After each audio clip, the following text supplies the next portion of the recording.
Durante esse mês todo eu venho pregando, e já preguei 2 mensagens, essa é a terceira, sobre um Deus que nos surpreende.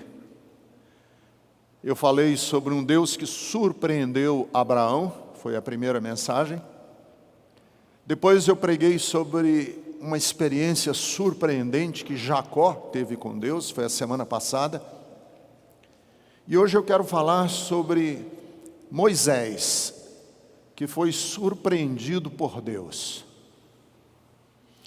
Se você tiver uma Bíblia e quiser nos acompanhar, e você que está conosco na internet, aliás, sejam bem-vindos todos vocês que estão com a gente, em diversos lugares do Brasil e do mundo que estão com a gente na internet, sejam todos muito bem-vindos.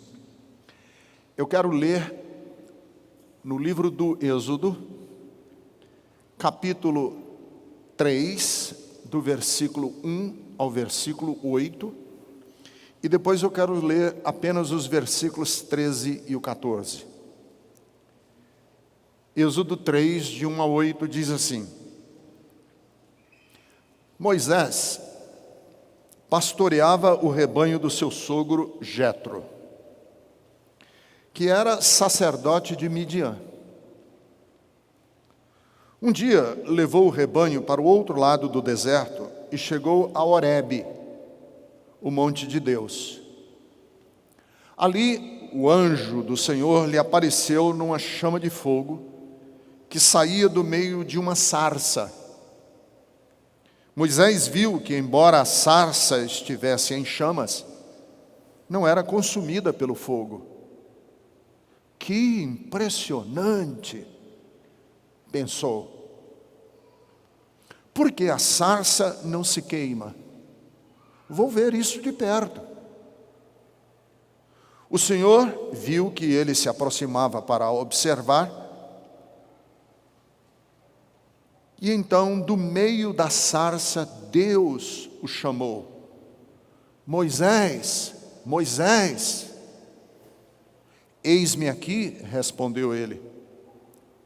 Então disse Deus: não se aproxime, tire as sandálias dos pés, pois o lugar em que você está é terra santa. Disse ainda: eu sou o Deus de seu pai, o Deus de Abraão, de Isaque, o Deus de Jacó. Então Moisés cobriu o rosto, pois teve medo de olhar para Deus. Disse o Senhor: de fato, tenho visto a opressão sobre o meu povo no Egito, tenho escutado o seu clamor por causa dos seus feitores, e sei quanto eles estão sofrendo. Por isso desci para livrá-los das mãos dos egípcios e tirá-los daqui para uma terra boa e vasta, onde manam leite e mel, a terra dos cananeus, dos hititas, dos amorreus, dos ferezeus, dos aveus e dos jebuseus. Agora o versículos 13 e o versículo 14. Moisés perguntou: quando eu chegar diante dos israelitas e lhes disser: o Deus dos seus antepassados me enviou a vocês, e eles me perguntarem: qual é o nome dele? Que lhes direi? Disse Deus a Moisés: eu sou o que sou. É isto que você dirá aos israelitas: eu sou, me enviou a vocês. Eu acabei de ler para vocês o texto mais fundamental da história, tanto dos israelitas, como futuramente são chamados os judeus, os hebreus. A Bíblia tem dois eventos fundantes. No Antigo Testamento, que é a Bíblia hebraica, o evento fundante é o Êxodo.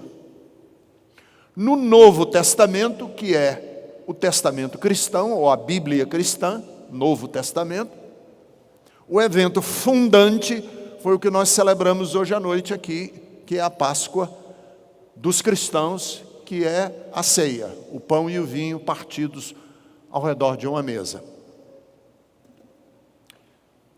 Esse texto que li hoje, do encontro com Moisés, dizem alguns estudiosos da Bíblia que ele é, na verdade, o que dá origem à escritura do Antigo Testamento. Que o livro do Gênesis foi escrito para explicar o Êxodo. Que o livro de Levítico é um desdobramento do Êxodo. Que o livro de Deuteronômio é um desdobramento do Êxodo. Tudo o que tem na história de Israel é explicado a partir do Êxodo.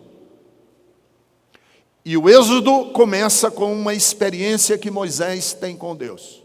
A experiência é a seguinte: Moisés está no deserto, ele casou-se com uma mulher que não era israelita. O pai dessa mulher, ele era sacerdote de uma outra religião. Moisés está, na verdade, exilado num deserto, porque ele cometeu um crime. Ele matou um soldado e ele teve que se refugiar, ele teve que fugir. E ele está, o filho da filha de Faraó, refugiado, exilado, escondido, no deserto há 40 anos. Tem muita gente aqui nesse auditório que ainda não fez 40 anos. Ele está há 40 anos cuidando de ovelhas.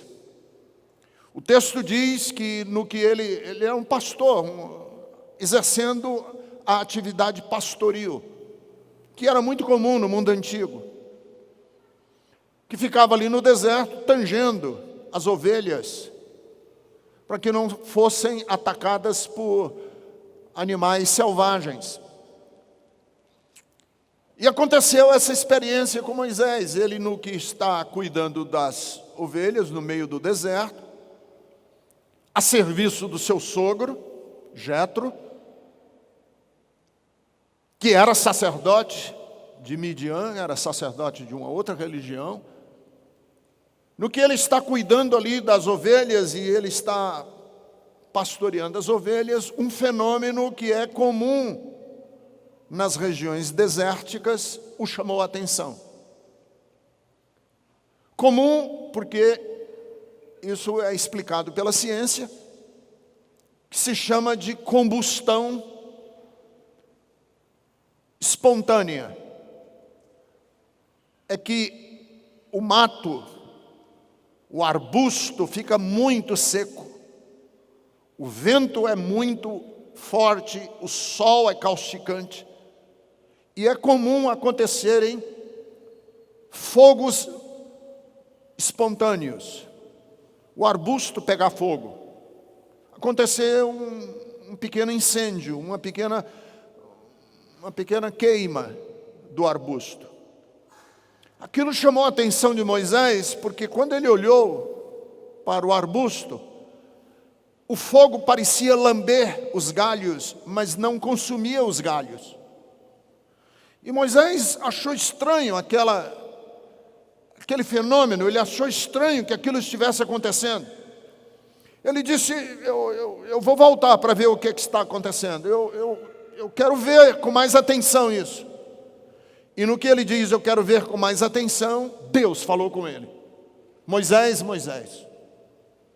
E aí Deus fala com Moisés e lhe dá ordem, ou lhe dá uma missão, ou lhe dá um mandado dele se tornar o que ia capitanear, o que ia liderar, o que ia tanger o projeto de Deus, que era a libertação do seu povo que estava escravizado no Egito.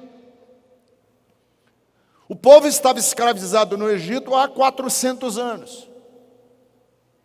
Já vinha um processo de escravidão desde que José levou o povo para lá por causa de uma fome. E o povo estava escravizado, e o povo estava sendo massacrado, e o povo estava sofrendo. E as dores desse povo chegaram até Deus. E Deus disse a Moisés: o sofrimento do meu povo chegou aos meus ouvidos. E eu quero que você, Moisés, lidere um movimento de libertação. E aí é interessante porque aqui está o nascimento da identidade judaica, que nasce de um movimento de libertação. Ser liberto, e todo esse evento aqui é um evento épico, é um evento histórico, é um evento mítico, porque ele sinaliza não só para a comunidade de Israel, e nem só para os hebreus, não só para os israelitas, mas ele simboliza para toda a humanidade que Deus está empenhado nos movimentos de libertação. Seja a libertação da escravatura, seja a libertação dos direitos civis que estão sendo comidos ou estão sendo escanteados por algum sistema opressor, seja comunista, seja de ditadura de direita, seja uma oligarquia, como hoje acontece na Rússia, os movimentos de opressão, quaisquer que sejam eles, têm Deus como um inimigo. Todo o sistema opressivo tem Deus como um inimigo. Essa é a grande mensagem do texto. Que em todos os movimentos opressivos, Deus se posiciona contrário. Mas a história de Moisés em si é que eu quero chamar a atenção de vocês hoje à noite. Esse encontro surpreendente com Deus. Esse encontro surpreendente com Deus que Moisés está relatado no capítulo 3 de Êxodo, e que Moisés é chamado e é convocado, para mim tem algumas peculiaridades que eu acredito que eles podem ser interessantes para você nessa coisa de Deus falar com a gente, de Deus interagir com a gente. Essa pergunta, onde está Deus? Essa pergunta, onde está Deus, que muitas vezes nós fazemos quando olhamos, por exemplo, o quadro do Brasil. O Brasil é um país em franca decadência. Nós somos um país em franca decadência. Em outras palavras, a história do Brasil deste ano é pior do que a história do Brasil de 2 anos ou 3 anos. Nós estamos em decadência, nós não estamos melhorando. Os nossos índices estão piorando. O nosso IDH, o Índice de Desenvolvimento Humano do Brasil, piora. Os nossos esgotos estão mais a céu aberto. Nós não temos um projeto de moradia, nós não temos um projeto de habitação. Nossas escolas estão sucateadas. Essa semana, professores da rede municipal em São Paulo levaram cacetada, porque não se prioriza a escola. Nós somos um país em decadência porque existem grupos que estão desfrutando das benesses da mordomia de um país, como, por exemplo, os juízes desse país, que fizeram essa semana uma greve para manter privilégios, não direitos, privilégios. Então, nesse clima em que o país está numa franca decadência, nós temos que fazer a seguinte pergunta: onde está Deus? Como é que Deus se mostra? Como é que Deus se revela? E há peculiaridades no texto que eu quero chamar a sua atenção hoje à noite. Primeiro, Deus se mostra na nossa história, e Deus quer se mostrar na nossa história, que nem sempre é uma história espiritual. Às vezes a gente acredita que Deus só vai se revelar a nós se nós desenvolvermos aquilo que a gente chama de ambientes espirituais. se eu for a muita reunião de igreja, se eu for muito a uma reunião de oração, se eu participar demais do ambiente religioso, mais Deus terá chance de se revelar a mim. Não necessariamente. Porque Deus se revela a Moisés num ambiente nem tanto espiritual, ele está cuidando de ovelhas. Ele está no fundo de um deserto. O sangue da juventude de Moisés já amornou. Essa característica destemida, corajosa de Moisés acalmou. Ele já é um senhor de 80 anos de idade. Ele não é já mais uma criança. E os últimos 40 anos de Moisés, ele gastou numa atividade pouco espiritual. Os últimos 40 anos da vida de Moisés, ele gastou, como muitas mulheres aqui gastam seus dias em atividades não muito espirituais. É acordar de manhã, levar a criança para o colégio, é correr atrás daqui, Muitos homens aqui fazem isso. Acorda de manhã, tem que colocar as crianças para tomar café da manhã, o menino não esquece de escovar os dentes, vamos pegar o ônibus, vamos pegar o táxi, vamos pegar o Uber, vamos pegar o metrô, vamos para o trem, vamos, e a vida vai transcorrendo, e os segundas-feiras se transformam em quarta-feira, a quarta-feira logo chega a sexta-feira, e a gente, quando menos percebe, a semana já se passou, e quando a gente menos se percebe, já se foram 40 anos. E nessa atividade um tanto quanto monótona. Lembro da música do Chico Buarque de Holanda? Todo dia ela faz tudo sempre igual. Me acorda no café da manhã, com gosto de hortelã, porque acabou de escovar os dentes. Muitas vezes nós não percebemos que a nossa história cotidiana,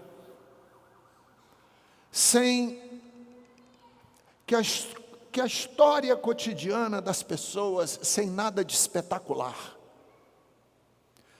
sem nada de apoteótico, é uma oportunidade de Deus se revelar a nós. Eu tiro por mim. Eu me tornei pastor no auge da Billy Grahamização do mundo. O grande ídolo dos pastores quando eu era jovem era o Billy Graham. E o Billy Graham era um cara assim, diferenciado, porque ele era conselheiro do presidente da República, ou dos presidentes da República. Ele foi pregar na Inglaterra e a rainha da Inglaterra telefonou para ele. Ele era um cara diferenciado. Então, todo pastor no Brasil queria seguir os passos do Billy Graham. Porque seguir os passos do Billy Graham era sinal de sucesso, de triunfo. E todo mundo queria ter o mesmo sucesso e triunfo que ele. E faz 37 anos que eu estou aqui na Bethesda. E nunca nem o prefeito ligou para mim. Quanto mais a rainha da Inglaterra. E tantas vezes, a minha atividade pastoral como pastor aqui é o dia a dia de todas as pessoas. Eu estava no supermercado e uma pessoa me viu fazendo compras e disse: pastor Ricardo Gondim fazendo compras? Eu digo: a gente come lá em casa. No supermercado, eu estava comprando arroz, feijão, eu estava comprando açúcar. A gente come lá em casa. E alguém tem que fazer, eu não tenho um assessor que faz o meu supermercado. E você e todos nós não precisamos passar a nossa vida correndo atrás do espetacular, do sucesso. Eu já brinquei aqui na Bethesda, dizendo assim: você nunca vai ser capa da revista Veja. A grande maioria aqui nunca vai ser manchete da Folha de São Paulo. Você nunca vai ser A não ser que você faça uma besteira monstruosa ou que você ganhe na loteria acumulada de 50 vezes. E nem assim eu acho que você quer aparecer, não. Se você ganhar na loteria acumulada. Você vai querer mais ainda sumir do mapa. Em outras palavras, a vida da gente não acontece nas páginas da revista Caras. A vida das pessoas acontece no cotidiano. E Deus quer se revelar a nós nesse cotidiano. Muitas vezes que a gente nem valoriza, que a gente nem liga. E são esses momentos preciosos que a gente pode experimentar uma intervenção de Deus na nossa história. Deixe-se surpreender por Deus e continue vivendo a sua vida, não achando que a sua vida é uma vidinha.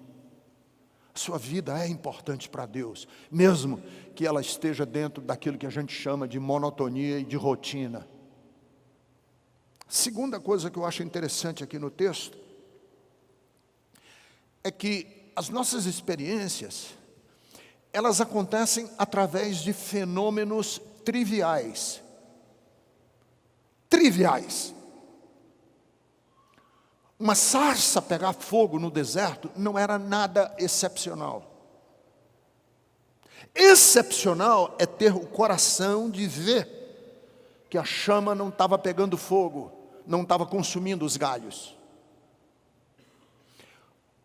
O arbusto, a sarça pegar fogo, não é excepcional. Seria mais ou menos, se você está lavando os pratos em casa, homem, que homem lava prato, e o maior lavador de prato lá de casa sou eu, pastor também lava prato. Eu estou lavando o prato, a pia está cheia d'água, eu abro o ralo forma um redemoinho, e eu acho interessante que o redemoinho não desce, ele só faz girar, E eu digo, tem alguma coisa interessante aqui nesse redemoinho. Imagine você que é ferreiro, e você está com um esmeril, esmerilhando uma faca, ou esmerilhando um machado, e no que você está esmerilhando, você nota que você passa o machado no esmeril e ele não consome. Você fala alguma coisa, tem alguma coisa aqui. Imagine o zelador que está lavando o banheiro do shopping center às 2h da madrugada. E ele olha para dentro do balde e parece que a luz do balde está refletindo a luz do teto de uma forma diferente. E o zelador do shopping, às 2h da madrugada, que lava o chão do shopping, olha para dentro daquele balde e diz assim: há alguma coisa interessante aqui hoje nesse balde que eu não tinha prestado atenção. Esse algo diferente no balde que não tinha prestado atenção pode ser Deus. Porque Deus quer se revelar a nós nas experiências cotidianas e nos fenômenos que a vida nos rodeiam, que nos rodeiam na vida, e que muitas vezes nós só não percebemos que é Deus, porque nos falta um coração sensível. Falta a gente um coração sensível. No capítulo 6 do Evangelho de Mateus, Jesus diz assim: olhem o lírio dos campos. Presta atenção aos lírios do campo. Presta atenção no pardal, no voo do pardal. O que acontece conosco? É que nós muitas vezes vamos criando calos na alma. Nós não temos tempo, nós não temos coração, nós não temos sensibilidade. E a gente fica esperando uma manifestação espetacular de Deus. quando o balde está gritando para a gente, quando o esmeril está gritando para a gente, quando a pia cheia d'água está gritando para a gente quer uma experiência espetacular, que Deus escreva com neon no céu, e o olhar do carente, do necessitado, esse olhar está clamando a gente, porque no capítulo 25 de Mateus, que talvez seja um dos textos prediletos meus, a Bíblia diz que lá no fim do tempo, Deus vai separar os bodes das ovelhas. Os bodes vão para a esquerda, as ovelhas vão para a direita. E o critério de Deus separar os bodes das ovelhas vai ser o seguinte: eu estava com fome, eu estava com sede, eu estava nu, eu era forasteiro, eu estava doente. Os bodes vão dizer assim: nós nunca vimos o Senhor com fome, nem com sede, nunca te vimos doente, nós nunca percebemos que você estava forasteiro.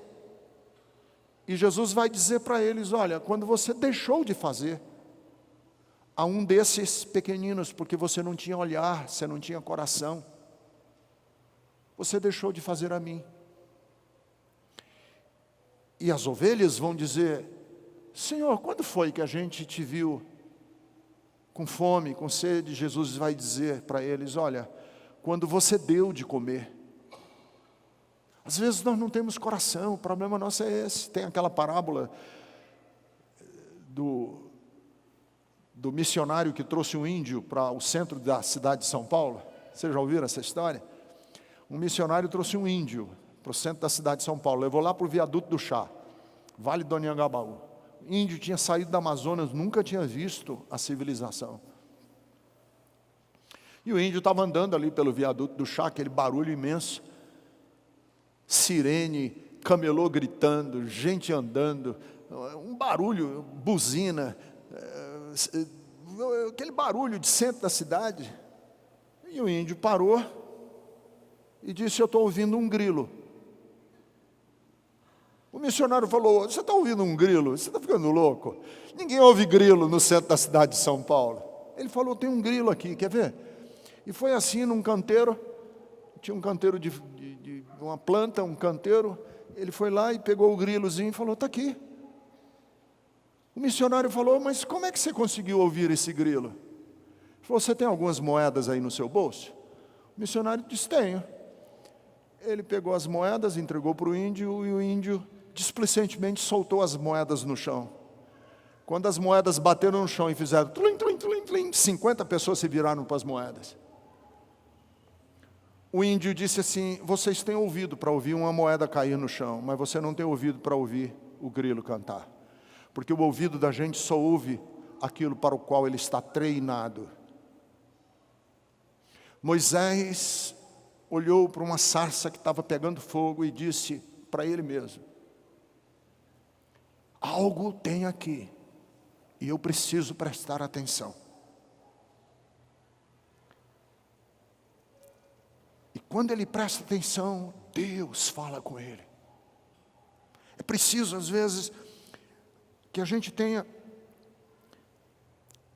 essa sensibilidade. E às vezes essa sensibilidade tem muito a ver com que a gente alimenta o nosso coração.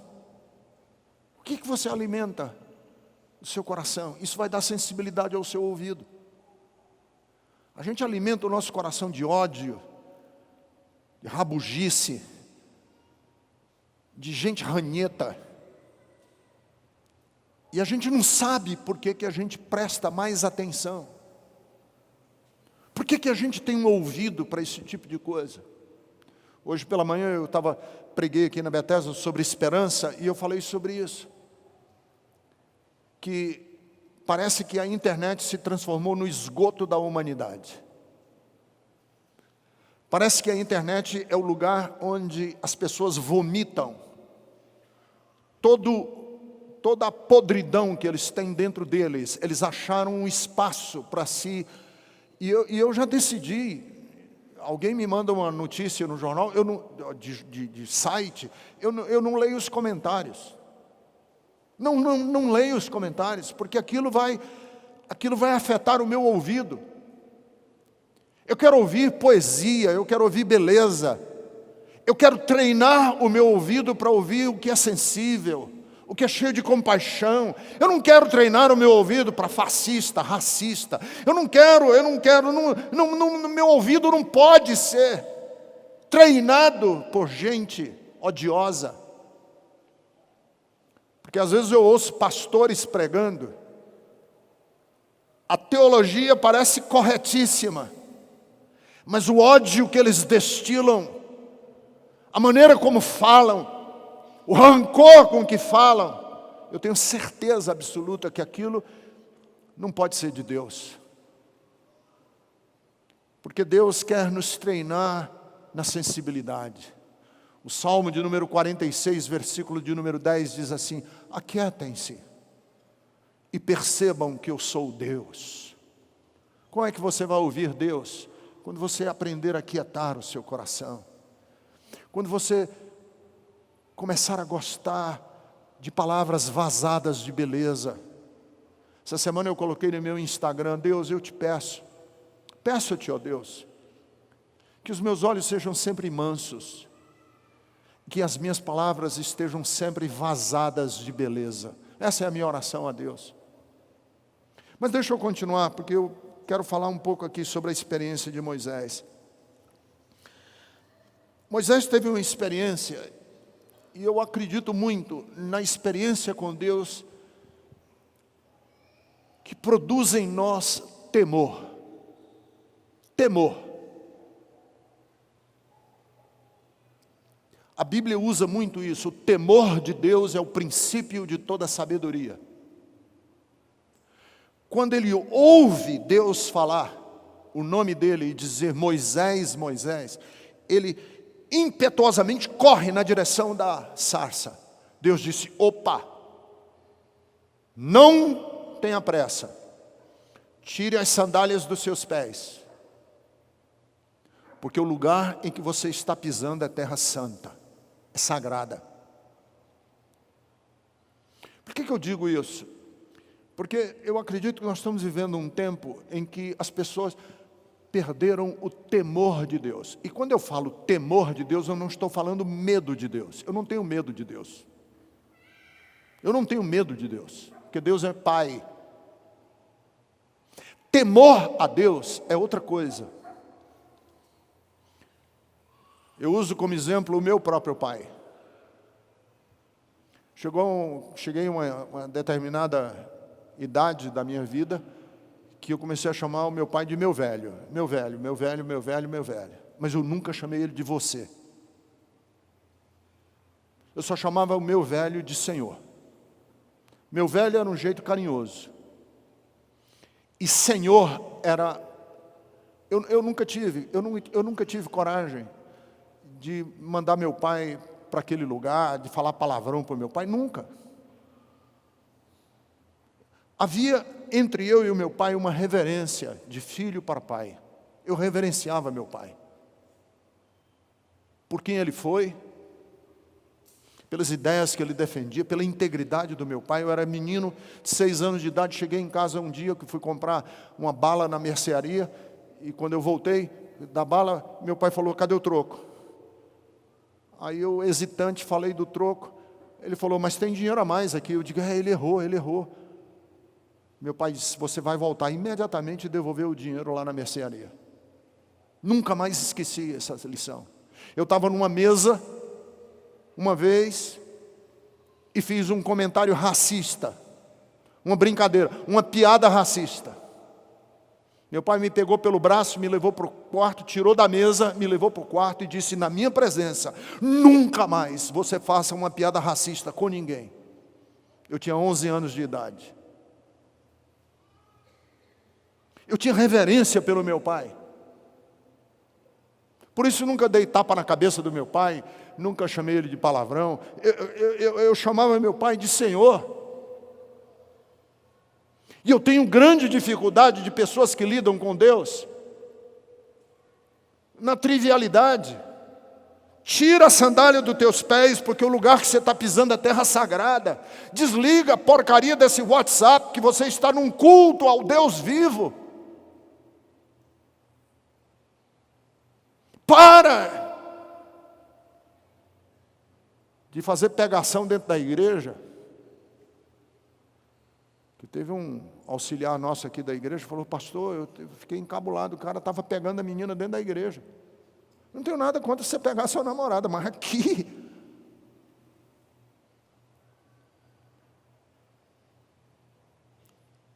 Temor de Deus. Eu sou contra até dar nome de oficina de El Shaddai. Borracharia Senhor Jeová. Porque está escrito na Bíblia: não tomarás o nome do Senhor teu Deus em vão. Cuidado! Você está chavecando a sua namorada e dizendo: o Senhor está me dizendo que você é a menina do meu coração, só porque você está querendo pegar a menina. Não use Deus. Não ponha Deus na sua conta. Não se esconda atrás do nome de Deus, porque a Bíblia diz assim: Deus não levará ou não terá por inocente aquele que tomar o seu santo nome em vão. Moisés, o lugar que você está pisando é terra sagrada. Às vezes eu vejo pastores falando certas e determinadas coisas no púlpito da igreja. Eu penso comigo assim: eu acho que esse pastor ainda não percebeu que um dia ele vai se encontrar com Deus. Que um dia, porque esse é o caminho de todos os mortais, eu estarei cara a cara diante de Deus. Você vai estar cara a cara diante de Deus. Essa coisa de a gente trivializar o sagrado, que diz respeito às nossas relações. Como, da mesma maneira que eu não trivializo a minha relação com meu pai, eu não posso trivializar a minha relação com Deus. Então, é muito importante para mim fazer essa diferença. Não é medo. Temor de Deus na Bíblia não é ter medo de Deus. É cuidado. É cuidado com aquela relação, porque aquela relação é sagrada. Tira as alparcas dos teus pés, porque o lugar que você está pisando é terra sagrada. E a última coisa que eu queria até falar, eu acabei pulando aqui, é como que Deus chama Moisés e diz: Moisés, eu vou te dar uma responsabilidade imensa, com 80 anos de idade. E essa coisa de, aos 80 anos de idade, assumir uma responsabilidade desse tamanho, me chama muita atenção, porque grandes personagens da história brilharam, inclusive, na terceira idade. Michelangelo brilhou na terceira idade.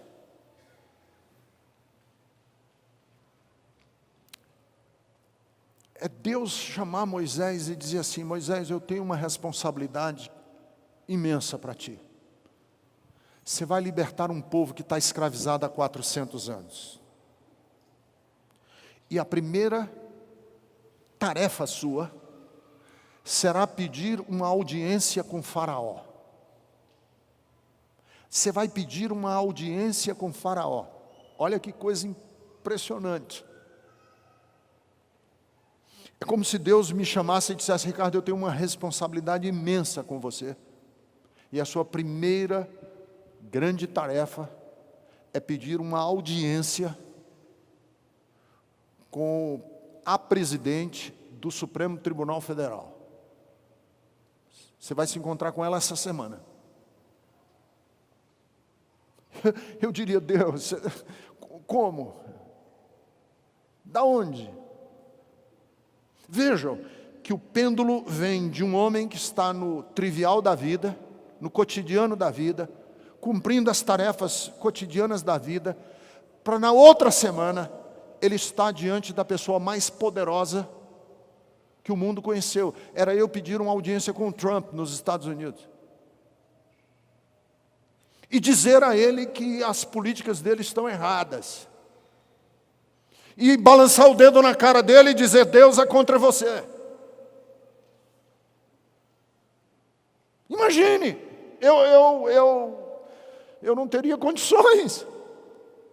Eu diria: Deus, está para além do meu nível de competência, está para além da minha capacidade intelectual, está para além das minhas forças físicas, porque eu já não sou mais uma criança. E aqui está, eu diria, uma mensagem para todos nós. E a mensagem para todos nós é que tanto a fé judaica se alicerça nessa busca do impossível, como a fé cristã. Essa busca do impossível, isso se chama de utopia. Utopia é a busca do impossível, do que está para além das nossas forças. E a nossa fé, ela não é uma fé que se autossatisfaz. Ela não busca apenas a minha satisfação cotidiana e semanal. A fé cristã é uma força motriz que nos joga na direção da utopia.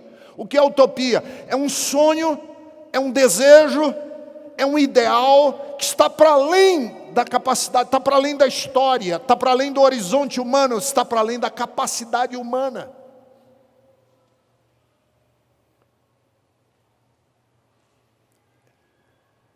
É literalmente jogar pedra na lua. Nós temos o ditado popular que diz que o cara é louco quando ele joga pedra na lua. Mas eu gosto sempre de colocar esse ditado dentro de uma certa perspectiva. Só os loucos jogaram pedras na lua, mas aqueles entre os loucos que jogaram pedras na lua, graças a Deus por aqueles que, ao tentarem atingir a lua, foram para além do fio elétrico da rua. Entende o que eu estou querendo dizer? Se eu jogo pedra no fio elétrico da rua, o meu alvo é o fio elétrico. Se eu jogo pedra na lua, pode ser que uma das minhas pedras passem o fio elétrico. Pode ser. E foi porque alguém um dia pensou para além da sua possibilidade, que os navegadores enfrentaram o mundo antigo. Os grandes navegadores atravessaram o Cabo da Boa Esperança, que antigamente se chamava de o Cabo das Tormentas, e acharam o caminho para as Índias. Graças a Deus que alguém um dia disse: não, nós não precisamos continuar dentro desses moldes, nós podemos ir para além. E esse ir para além mudou história, mudou países, libertou gente. Porque teve gente que acreditou além da sua possibilidade. Como é que Deus nos surpreende? Deus nos surpreende quando Deus nos chama para a gente ir para além da nossa possibilidade. E é possível isso acontecer quando a gente tem experiências com o Deus vivo. Fique em pé, eu quero orar com você.